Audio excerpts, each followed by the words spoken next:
para los que no estuvieron en esa primera plática, que veo que hay muchas caras nuevas, voy a hablar brevemente sobre la vida de mi padre, que fue la persona que proyectó la construcción del Parque Delta.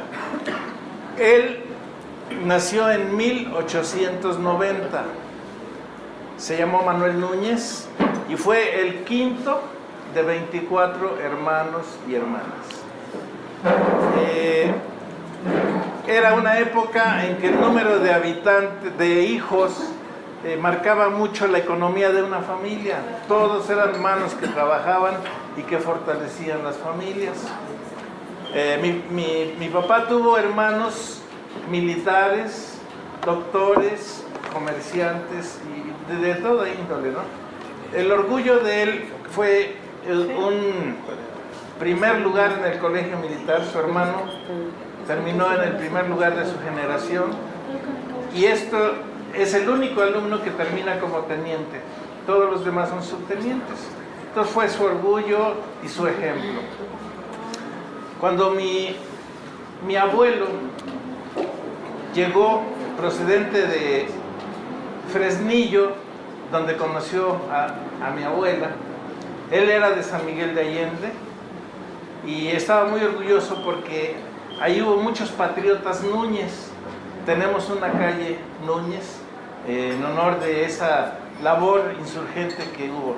Pues conquistó a mi abuela, se la trajo de Fresnillo. Ella era descendiente de Guadalupe Victoria, el primer presidente de México, y se establecieron en la entrada de la Ciudad de México, en donde se llama la Plaza Hispana, por donde está San Cosme, y existía ahí el Cine Cosmos. Ahí había una garita de entrada. Él puso allí un comercio grande y mi padre fue su brazo derecho. Pese a ser el quinto, él siempre estuvo apoyando a su papá. Les comento esto porque cuando él ya se puso muy grave después de una enfermedad, lo llamó a su lecho de muerte y le dijo: hijo, te quedas al frente de la familia. Tienes algunas cualidades que yo siempre me he apoyado en ti y solo te pido una cosa, que no te cases hasta que tu mamá me acompañe en la otra vida. O sea, le pidió que viera siempre por su mamá y que no se casara hasta que su mamá muriera. Se lo prometió en el lecho de muerte y pues, como decías tú, en aquel tiempo el honor era el honor y los compromisos en verdad se cumplían. Les comento esto porque más adelante se relaciona con los hechos, ¿no? Bien, mi padre, teniendo esa enseñanza de la vida, decidió ser ingeniero electricista. Él estudió en la escuela de minería, que está donde está el Caballito, Carlos IV. Enfrente está un hermoso edificio y ahí él estudió ingeniería. Siendo estudiante, se contrató en la compañía de Luz y Fuerza. Él, por su inquietud, estudió inglés desde niño y cuando entró, siendo todavía estudiante en la compañía de Luz, hablaba perfectamente el inglés. La compañía de Luz tenía un origen inglés, el director era de origen inglés y estaban muy relacionados con Estados Unidos en muchos aspectos. Viéndole esas cualidades y esa prestancia y el don que tenía para la ingeniería eléctrica, lo comisionaron para que fuera a Estados Unidos. Compraron una serie de generadores, turbinas, etcétera, etcétera, en la zona de Nueva York, Nueva Jersey, y entonces le pidieron que él fuera a supervisar la construcción y toda la relación con los proveedores. Él aprovechó muy bien esa estancia. Su viaje fue en ferrocarril. Nos contaba anécdotas muy bonitas. En aquel entonces llegaban a la frontera, les conectaban la locomotora mexicana, entraba una locomotora de Estados Unidos y vámonos. No perdían tiempo. Se ve que no vivía Donald Trump en ese tiempo, ¿verdad? Entonces, hacían un poquito más fluidos los viajes. Él llega a Nueva York, empieza a relacionarse, a visitar las empresas y tiene la dicha de conocer, por un lado, a Tomás Alva Edison. Él en esa época hacía exposiciones con cierta frecuencia de sus inventos, del desarrollo de las cosas. Y por el otro lado, también conoció a Tesla, que fue la contraparte de Tomás Alva Edison. Tomás Alva Edison diseñó aparatos de corriente continua, como nuestro automóvil tiene corriente continua, usa una batería de 12 volts. Y está muy limitada esa corriente para transportarse. Se necesitarían cables muy gruesos para transportar un amperaje relativamente grande. Entonces era incosteable tender líneas eléctricas con corriente continua. Tesla, maravillosa, de una mente maravillosa, él todo lo veía en su mente, nunca hacía apuntes, todo lo tenía en su mente. Él diseña un generador de corriente alterna que nos permite todo lo que vemos ahorita. Toda la luz que nos llega es corriente alterna, las líneas de transmisión a los miles de kilómetros van en conductores muy delgados, y entonces realmente él le dio la modernidad a nuestro planeta. Gracias a él tenemos la electricidad que se maneja en esta época. Entonces, la otra vez no les comenté eso porque he seguido investigando la vida de mi padre. Entonces, a mí me pareció muy interesante comentarles que él tuvo contacto con esos dos genios. En sus ratos de ocio, mi padre se iba a ver el béisbol, le iría a los Yankees, se encariñó con los Yankees en esa época, a él ya le gustaba el béisbol y pues empezó a tomar nota de muchas cosas, así como nuestro entrenador actual de Osorio tenía su libretita de notas y tomaba notas, y empezó a vislumbrar la posibilidad de que cuando regresara a México formara un equipo de béisbol de la Compañía de Luz. Entonces, después de 6 meses aproximadamente de estancia allá, regresa a México con mucho entusiasmo, con los conocimientos de un mundo nuevo que era Estados Unidos y que siempre lo ha sido. Y entonces comenta con el director de la Compañía de Luz, Mr. Fraser, que él quería formar un equipo de béisbol y lo autoriza, ¿no? Entonces él empieza como jugador y manager, entonces tenía esa doble función. Invita a los trabajadores, tuvo una respuesta muy agradable. En aquel entonces, se los comento también como un detalle de la época, los trabajadores trabajaban de 7 de la mañana a 3 de la tarde y después iban a entrenar el deporte, no como ahora que se dedican nada más a jugar, ¿verdad? Ellos cumplían su labor como trabajadores y después ya practicaban el deporte. Se inscriben en un equipo de segunda fuerza, se empieza a relacionar con las ligas de béisbol y en un pequeño terreno en la colonia Condesa arman ahí su primer estadio, un estadio de béisbol modesto con una estructura de madera. Me gustaría que... Aquí podemos ver el Estadio Nacional de Fútbol Soccer. Este estadio se ubicaba donde ahora es la estación Chabacano, ahí a un lado de Tlalpan. El Estadio Nacional está donde ahora hay un centro comercial. Hay una anécdota muy curiosa.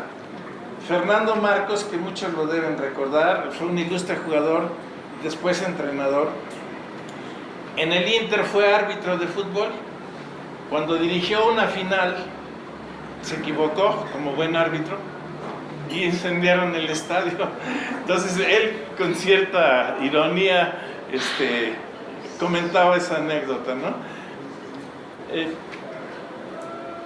Aquí nosotros podemos observar que siguiendo esa estructura de estadios de madera y con algunos herrajes, este parque de béisbol estaba ubicado enfrente de lo que es el Palacio Negro de Lecumberri. Era un parque de béisbol muy popular. Podemos observar aquí, ahí está la prisión que se conocía como el Palacio Negro de Lecumberri.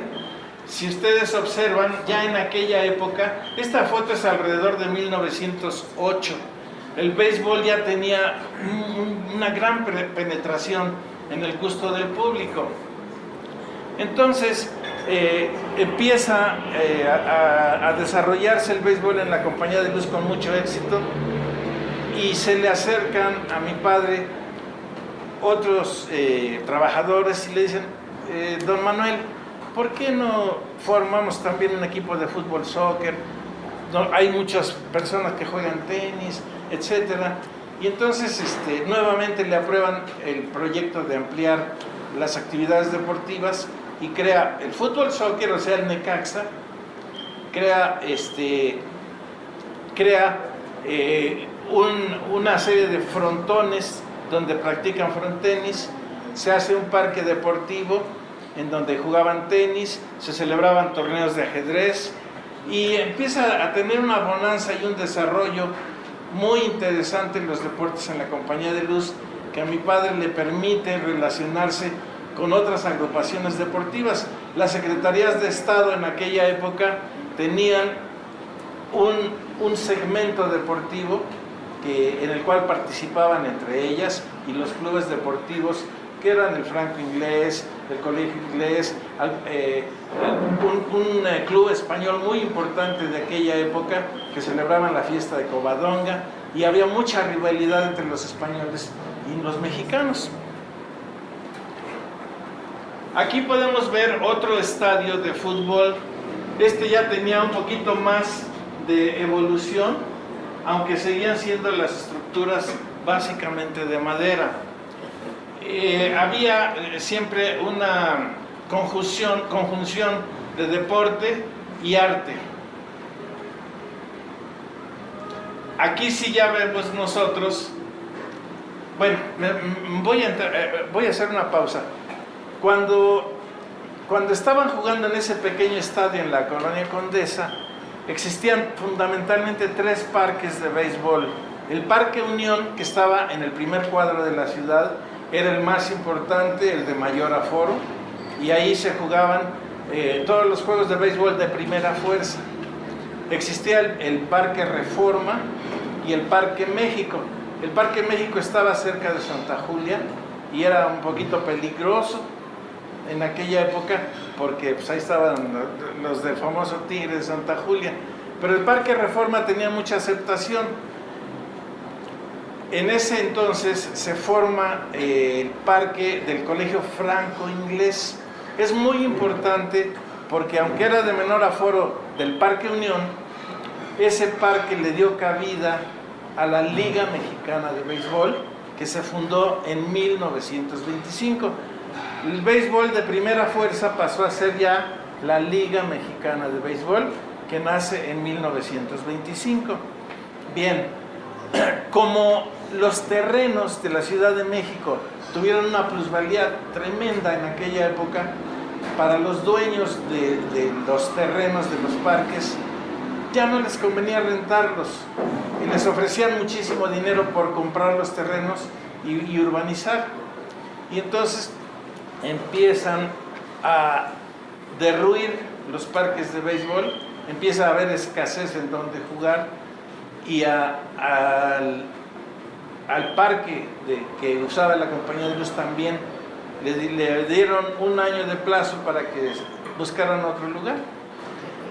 Entonces, viendo la labor tan positiva que se había logrado en la vida deportiva de la Compañía de Luz, vuelve nuevamente mi padre a solicitar un terreno con el director, con el famoso señor Mr. Fraser, y le dice: tenemos 7 terrenos, son vaya a ver y escoja usted cuál es el que en un momento dado nos podría convenir.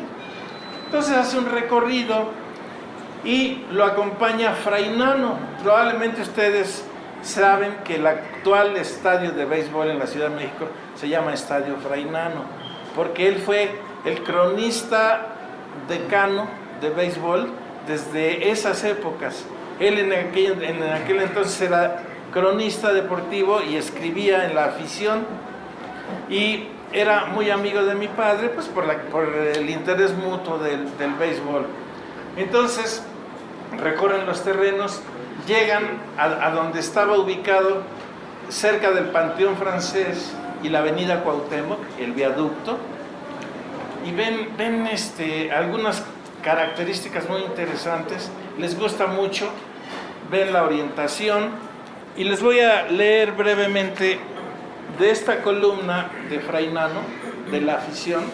Este artículo él lo publicó en 1932 como un recuerdo de aquellos años. La columna se llamaba El Último Out.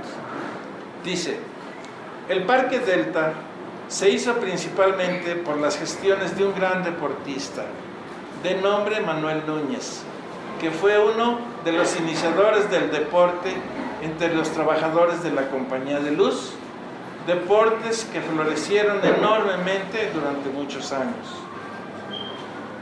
Sería un trabajo arduo el buscar la fecha exacta de su inauguración, mas casi estamos seguros que fue en el año de 1925, lo cual es correcto. Esos datos yo los recibí directamente de mi padre cuando le pidieron el parque de la Colonia Condesa, y entonces se desmanteló la tribuna. Ya tenían la aprobación de ubicar esa misma tribuna, la fueron a ubicar en donde se construyó el Parque Delta, en la ubicación que ya les dije, a un lado del viaducto y avenida Cuauhtémoc, a espaldas del Panteón Francés. Era esta tribuna precisamente, ¿no? Ellos se ubicaron ya en 1920 y 21.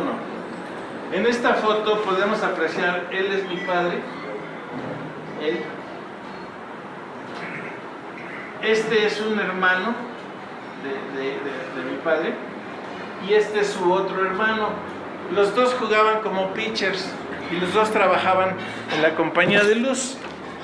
Siguiendo el relato de Fray Nano, dice: también estuvimos presentes el día en que se inauguró.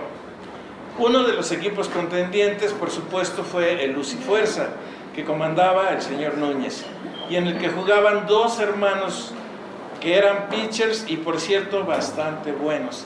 Es importante mencionar, él era mi tío Alberto Núñez, pitcher, y él era mi tío Carlos, mi padre Manuel.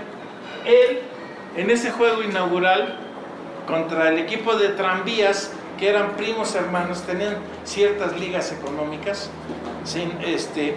él pegó el primer jonrón en el Parque Delta. Entonces, son datos que ni siquiera tenían en la Liga Mexicana de Béisbol. Es un dato curioso comentarles que cuando pegaban un home run iba a dar al Panteón Francés, entonces no podían medir bien la lejanía de los batazos, ¿no? Y pues era un poquito cómico que andaban buscando entre las tumbas las pelotas, ¿no? A lo mejor tenían que ver si había una luz rota, ¿no? Sí. Así es. Entonces, viene un suceso muy interesante que hizo crecer el Parque Delta. En Chapultepec, en el bosque de Chapultepec, existía un coso taurino y también para actividades de los charros. Ellos consiguen un terreno en otro lado y deciden cerrar. Solicitan a la Compañía de Luz que cancele el contrato de energía y llegan los trabajadores, quitan los medidores y les pregunta el responsable del coso, oigan, ¿y don Manuel Núñez cómo está? Que que el otro. Pues le hablaron brevemente. Dice, saben que es una tristeza que se vaya a desperdiciar toda esta tribuna. Por favor, díganle que si le interesa, que yo se las doy. El único requisito es que vengan por ella y que se la lleven. Entonces, nos comentaba mi padre que los trabajadores dejaron ahí todas las herramientas y se fueron corriendo a avisarle que estaba esa tribuna que era techada. Y pues mi padre con mucha alegría ya conocía el lugar, convoca a todos los trabajadores de la compañía de luz y les dice, por favor necesito que me ayuden sábado y domingo, lleven todo lo que puedan acá para acarrear todo lo que nos van a donar, y contó pues, con un apoyo 100%, y entre viernes, sábado y domingo desmantelaron, transportaron y empezaron a montar lo que fue ya realmente la primera estructura formal del Parque Delta, ¿sí? Entonces ya realmente ahí ya tomó una importancia que fue capital para el desarrollo del béisbol en México, porque el Franco Inglés, que les mencionaba yo, el Parque del Franco Inglés, le avisa a Ernesto Carmona, que era el presidente de lo que ahora son los Diablos Rojos del México, le dice, oye, la directiva del colegio ha decidido desmantelar, vamos a tirar el parque de béisbol, búscate otra casa, man. Ya aquí ya no, te damos un año para que, a ver qué haces. Entonces, pues digo, en esa época, en verdad, una de las grandes diferencias con el deporte de hoy es que verdaderamente amaban el deporte, amaban la actividad y se ponían la camiseta. Entonces, don Ernesto Carmona va a ver a mi padre. Aquí vemos ya el equipo un poquito más formal, y en esta foto les quiero enseñar a este señor. Él llegó de Alemania, por alguna razón no lo podía ver Hitler, tuvieron alguna dificultad y él tuvo que huir. Llega aquí a México y no hablaba pues absolutamente nada de español, pero hablaba muy bien el inglés. Entonces, por la concordancia con mi padre, se hizo muy amigo. Mi padre realmente fue el que le enseñó a hablar español, y empezó él a aportar también algunas ideas muy valiosas, y fue un colaborador muy cercano de mi padre para el desarrollo de los deportes en general. Les puedo decir que gracias a él yo estoy en este planeta, y Perla también. ¿También? Sí. Aquí es donde les voy a dar ya datos nuevos, ¿no? Y en atención a las damas, quiero relatar algo muy bonito, ¿sí? Básicamente, ahí fue, aquí ya lo vemos en detalle. Él era una persona bastante alta, ¿no? Güero, rubio, y tenía mucho pegue con las secretarias de la compañía de luz. Mi papá contaba que en las bailes, fiestas y todo, le hacían rueda, pero por alguna razón se le iban alejando, y compañeros de mi padre me decían, es que tu papá era tan amable, tenía un don tan bonito, que dejaban al alemán y acababan con tu papá. Les recuerdo que él había prometido que no casarse hasta que su mamá muriera. Entonces, sí, bueno, aquí tenemos, aquí ya había un aumento de jugadores y todo. A ver, ponme aquí. Mi padre siempre fue un visionario. Él era el médico, él ya tenía su médico muy apegado al equipo. Con esa cara todos se curaban, ¿eh? Y entonces, cuando cuando habla mi padre, ya de 37 años, soltero, como director de deportes de la Compañía de Luz, aquí lo vemos un poquito más en detalle a él. Decía mi mamá que me parezco a él, entonces me consentía mucho. Entonces ya él de 37 años va con su madre: mamá, ya tengo 37 años, yo como que ya necesito casarme, me urge, ya tengo que bañarme 3 o 4 veces al día con agua helada, etcétera. Y le dice: bueno, hijo, ¿y por qué no te has casado? Pues porque yo le prometí a mi papá que hasta que tú murieras yo me podría casar, y cada año que pasa estás más fuerte, mamá.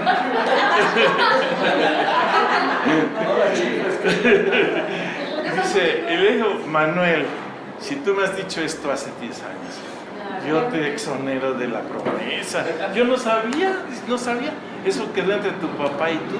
Dice: pues sí, pero bueno, pues, ¿me das permiso? Sí, hombre, claro, por supuesto. Entonces aquí viene el alemán del que estábamos platicando. Llega un día y le dice: Manuel, te tengo una gran invitación. Hoy se gradúa de pianista concertista una jovencita bien simpática.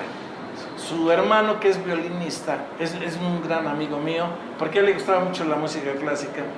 Dice: mira, me dio unas invitaciones para que vayamos, se va a graduar en Bellas Artes, ha hecho una carrera hermosa esta jovencita, y va a tocar el segundo concierto de Rachmaninoff con orquesta. Si ustedes recuerdan, es un concierto hermosísimo. Para mí es el concierto más bello que compuso Rachmaninoff, muy romántico, con un contenido extraordinario, ¿no? Y entonces mi papá dice: pues mira, después del concierto nos vamos a cenar y que y que lo animó. Total, llegan a Bellas Artes, tenían la segunda fila porque pues estaban muy bien ubicados.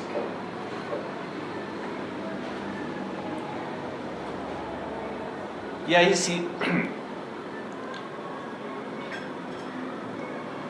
de voz de mi padre, directamente me contó. Dice: estaba yo hojeando el programa y entra una jovencita con su vestido blanco.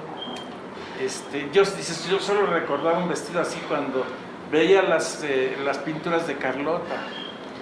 Llega como flotando, se presenta en el piano, hace una reverencia y se sienta. Dice: lo único que te puedo decir es que yo veía unas pestañas hermosas y yo ya no tenía ojos más que para ella. Empieza el concierto, se desarrolla, y cuando terminan yo le dije a Michael, al alemán: yo me voy a casar con esa mujer, así que levántate y ve por tu amigo que nos la presente. Y ya se lo lleva al camerino, la presenta, y mi mamá comentaba: mi papá para su época era bastante alto, él medía como un 81, un 82, para la época era alto, ¿no? Entonces mi mamá describía, dice: ay, yo vi a ese señor imponente. Ella tenía 20 años de edad, mi papá 37, pero fue un flechazo. Y quiero aquí poner un poco de contenido, tomando tu observación, porque en aquella época lo que era hermoso era la educación, el respeto, el darle su lugar a los mayores, a los papás, la obediencia, ¿no? Entonces, nos comentaba que para empezarla a frecuentar, pues la invitó a Chapultepec la primera vez. Vamos a Chapultepec. Sí, cómo no, el domingo puede usted venir por ella a las 11. Llego por ella a las 11. Estaban los papás hasta adelante, los hermanos mayores, ella y yo, los hermanos menores, los sirvientes, y a cargar, dice, con toda la familia, eran los chaperones, dice, entonces, aguas para todos, tortas para todos, entonces era una manera en la que se desarrollaba el amor en aquella época, ¿no? Ok, entonces, pues ahora me salió un poco de tema, quise compartirles eso, porque me inspiraste un poquito, ¿no? En que los valores en aquella época verdaderamente, todavía a mí, aquí a mi querido amigo, nos tocó vivir esos valores, ¿no? Ese respeto que nos hizo tan felices a través de nuestra vida. Pues aquí concluimos ahorita. Aquí tenemos ese hermoso día en el que se casaron. Por cierto, se casaron en un sótano porque era de los cristeros. Ellos se casaron en 1928. No se podían casar en las iglesias en esa época, pero pues cumplieron su sacramento, ¿no? Y te voy a decir, y fueron felices muchos años. Pues aquí continúa.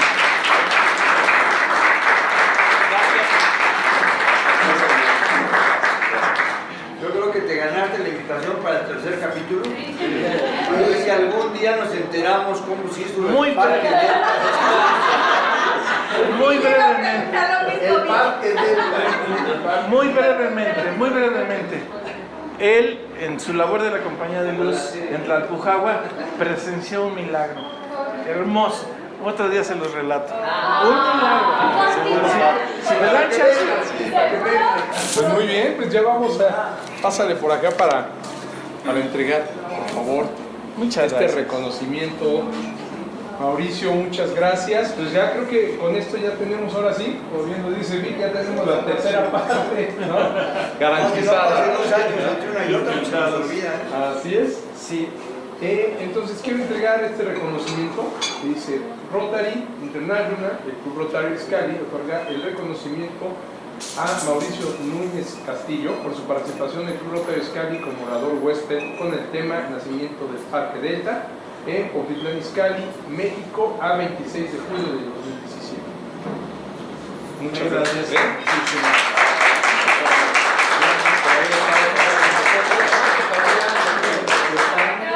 A ver, acá y luego acá. A ver, ya está. ¿Por acá? Ah, perdón. No, me siento muy honrado de